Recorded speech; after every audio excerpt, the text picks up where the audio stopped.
नमस्कार। तो चलिए जानते हैं देश की महंगाई, बेरोजगारी, पेंशन, सरकारी नौकरी, किसानों के लिए महिलाओं के हितों की तमाम 50 बड़ी खबरों को सिर्फ 10 मिनट में। अभी तक वीडियो को लाइक नहीं किया तो लाइक कर दें।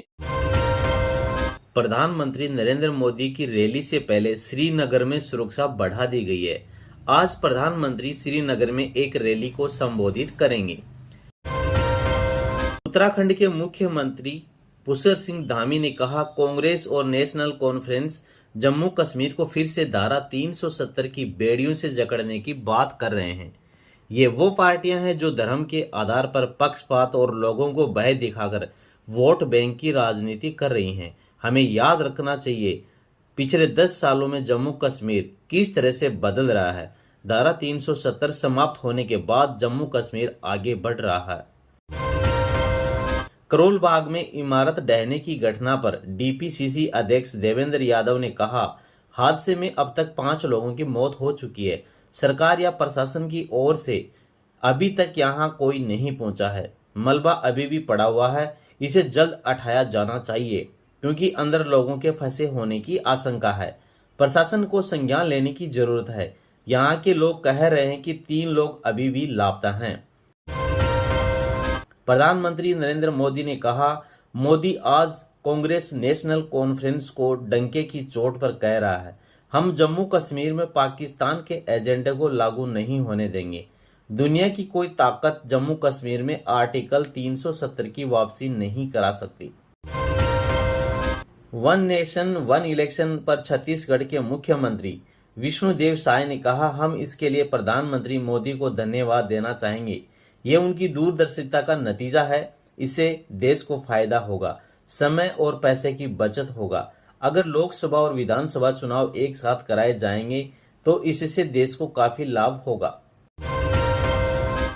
प्रधानमंत्री नरेंद्र मोदी ने कहा, पिछले 2 साल 2 करोड़ से अधिक पर्यटक जम्मू कश्मीर आए और 95 लाख तीर्थयात्री मां वैष्णो देवी के दर्शन के लिए यहां आए। इससे सबको काफी फायदा हुआ है। आने वाले वर्षों में घाटी में पर्यटन का बहुत बड़ा विस्तार होने वाला है। पश्चिमी बंगाल की मुख्यमंत्री ममता बनर्जी ने हावड़ा में बाढ़ प्रभावित इलाकों का दौरा किया। उन्होंने कहा, यह बारिश के लिए नहीं है। हाँ, 3 से 4-5 दिन बारिश हुई, लेकिन हमें इसे बर्दाश्त कर सकते हैं। हमारे पास बहुत सारे बुनियादी ढांचे और सिस्टम हैं, लेकिन मैं अन्य क्षेत्रों से छोड़े गए 5 लाख क्यूसेक से अधिक पानी को बर्दाश्त नहीं कर सकती। हरियाणा विधानसभा चुनाव के लिए भाजपा के घोषणा पत्र पर गड्डी सांपला किलोई विधानसभा क्षेत्र से कांग्रेस उम्मीदवार भूपेंद्र सिंह हुड्डा ने कहा, वो भाजपा का घोषणा पत्र हमारा कॉपी पेस्ट है। उनके वादे झूठे हैं, इनका घोषणा पत्र झूठा बंडल है। हमें जबरदस्त जन समर्थन मिल रहा है। वन नेशन वन इलेक्शन पर राजद नेता तेजस्वी यादव ने कहा, यह गैर संवैधानिक काम किया जा रहा है। लोकतंत्र को खत्म करने का प्रयास किया जा रहा है।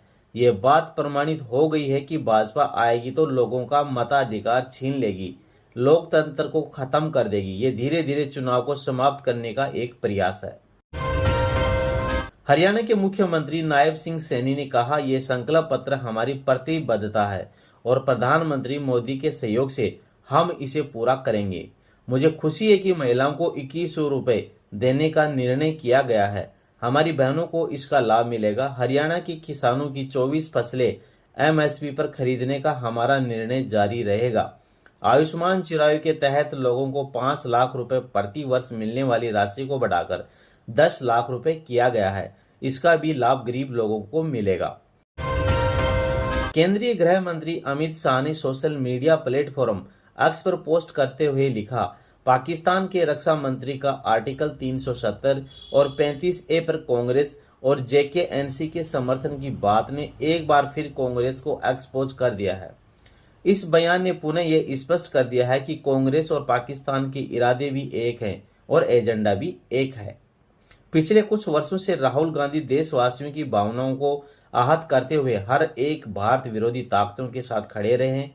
एयर स्ट्राइक व सर्जिकल स्ट्राइक के सबूत मांगने हो या भारतीय सेना के बारे में आपत्तिजनक बातें करना हो, राहुल गांधी की कांग्रेस पार्टी और पाकिस्तान के सुर हमेशा एक रहे हैं और कांग्रेस का हाथ हमेशा देश विरोधी शक्तियों के साथ रहा है।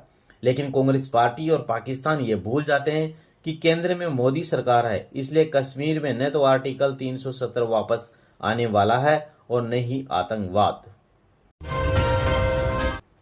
कांग्रेस नेता दीपेंद्र सिंह हुड्डा ने कहा, भाजपा का घोषणा पत्र कांग्रेस की एक बड़ी नैतिक जीत है। कांग्रेस जो कहती है वो करती है। हमारे जो 7 संकल्प हैं हम उन सभी को पूरा करेंगे। सपा प्रमुख अखिलेश यादव ने कहा, क्या महिला आरक्षण लागू होगा? क्या सरकार तैयार है? कब तक लागू होगा? वन नेशन वन इलेक्शन की रिपोर्ट 18,626 पेज लंबी थी और इसे 191 दिनों में पूरा किया गया है। इसी से पता चलता है कि किस तरह की चर्चा हुई होगी। ये भाजपा की रिपोर्ट है, वन नेशन वन इलेक्शन और वन डोनेशन। केंद्रीय मंत्री मनोहर लाल खट्टर ने कहा, हरियाणा के घोषणा पत्र में बहुत संतुलित तरीके से हर वर्ग का ध्यान रखा गया है। महिलाओं, युवाओं, किसानों, पिछड़े समाज सबका ध्यान रखा गया है। उसमें युवाओं के लिए नौकरी की भी चिंता की गई है। हमने सोच समझकर सारा बजट का हिसाब लगाकर घोषणाएं की हैं। बिहार के नवादा में कथित तौर पर जमीन विवाद को लेकर कई घरों में आग लगाए जाने पर आरजेडी प्रमुख लालू प्रसाद यादव ने कहा, यह बहुत गलत है। बिहार में कोई कानून व्यवस्था नहीं है। बिहार के मुख्यमंत्री नीतीश कुमार विफल हो गए हैं। प्रधानमंत्री नरेंद्र मोदी श्रीनगर में एक रैली को संबोधित करने पहुंचे। कश्मीर में 90 सदस्यीय विधानसभा के लिए 3 चरणों में मतदान होगा। पहले चरण का मतदान 18 सितंबर को हुआ था, जबकि अन्य 2 चरण 25 सितंबर और 1 अक्टूबर को होंगे। मतगणना 8 अक्टूबर को होगी। जम्मू कश्मीर नेशनल कॉन्फ्रेंस के अध्यक्ष फारूक अब्दुल्ला ने कहा, हमने वादा किया है कि 1 लाख बच्चों को हम सरकारी नौकरी देंगे। विधवाओं को 5,000 रुपए हर महीने मिलेगा। गरीबों को 12 सिलेंडर हर साल मिलेंगे। हम इंडिया गठबंधन जम्मू कश्मीर को राज्य का दर्जा दिलाकर रहेंगे। सारा गठबंधन एक राष्ट्र एक चुनाव का विरोध करेगा। केंद्रीय मंत्री और भाजपा के राष्ट्रीय अध्यक्ष जेपी नड्डा ने हरियाणा विधानसभा चुनाव के लिए पार्टी का संकल्प पत्र जारी किया। इस मौके पर हरियाणा के मुख्यमंत्री नायब सिंह सैनी, हरियाणा भाजपा अध्यक्ष मोहन लाल बड़ोली भी मौजूद रहे। केंद्रीय कृषि एवं किसान कल्याण मंत्री शिवराज सिंह चौहान ने कहा, आपको याद होगा कि 16 जून को प्रधानमंत्री मोदी ने तीसरे कार्यकाल का पहला फैसला किसान सम्मान निधि को लेकर किया था। करीब 9.5 करोड़ किसानों के बैंक खातों में 21,000 करोड़ रुपए की किसान सम्मान निधि की राशि सीधे ट्रांसफर की गई थी। उत्पादन की लागत घटाने के प्रयास भी निरंतर जारी हैं। उत्पादन की लागत घटाने के लिए सरकार ने जो एक महत्वपूर्ण काम किया वो है किसान क्रेडिट कार्ड, और मुझे खुशी है कि 7 करोड़ से ज्यादा किसान क्रेडिट कार्ड प्राप्त कर चुके हैं। एक राष्ट्र एक चुनाव पर यूपी कांग्रेस अध्यक्ष अजय राय ने कहा, यह सरकार सिर्फ प्रोपेगंडा कर रही है। अगर एक देश में एक चुनाव की मंशा होती तो अभी 4 राज्यों में विधानसभा चुनाव प्रस्तावित हैं, जिसमें से अभी 2 राज्यों में चुनाव करा रहे हैं। अगर इनकी मंशा होती तो चारों राज्यों में एक साथ चुनाव कराते, सभी उपचुनाव भी एक साथ कराते। कोई मुद्दा नहीं है, इसलिए मुद्दा खड़ा किया जा रहा है। करीब 18 घंटे की मशक्कत के बाद बोरवेल में गिरी 2.5 साल की बच्ची को सुरक्षित निकाल लिया गया है और अस्पताल में भर्ती कराया गया है। जिला कलेक्टर देवेंद्र कुमार ने कहा, बच्ची को सकुशल बाहर निकाल लिया गया है। बच्ची को अस्पताल में भर्ती कराया गया है और बच्ची की हालत बिल्कुल ठीक है। कांग्रेस नेता सचिन पायलट ने कहा, राजौरी विधानसभा क्षेत्र से पार्टी ने नौजवान को मौका दिया है और माहौल उनके पक्ष में है। कांग्रेस और हमारे गठबंधन को जनता पसंद कर रही है। भारी बहुमत के साथ हमारा यहाँ सरकार बनाएंगे। तो अगली बड़ी खबर है, आतिशी 21 सितंबर को दिल्ली की मुख्यमंत्री के रूप में शपथ लेंगी। आतिशी के अन्य 7 नेता भी मंत्री पद की शपथ लेंगे।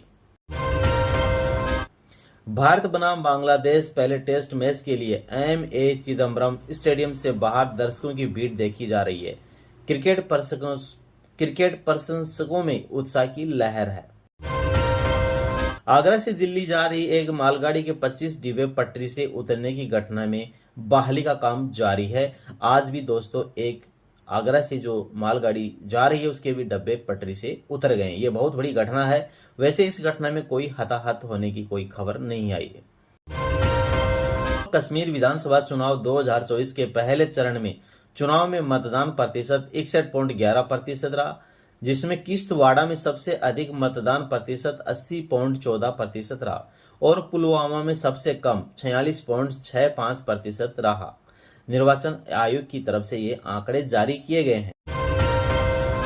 राहुल को आतंकी कहने पर केंद्रीय मंत्री बिट्टू पर FIR, मंत्री बोले संसद में भी बोलूंगा। गांधी परिवार ने पंजाब को जलाया।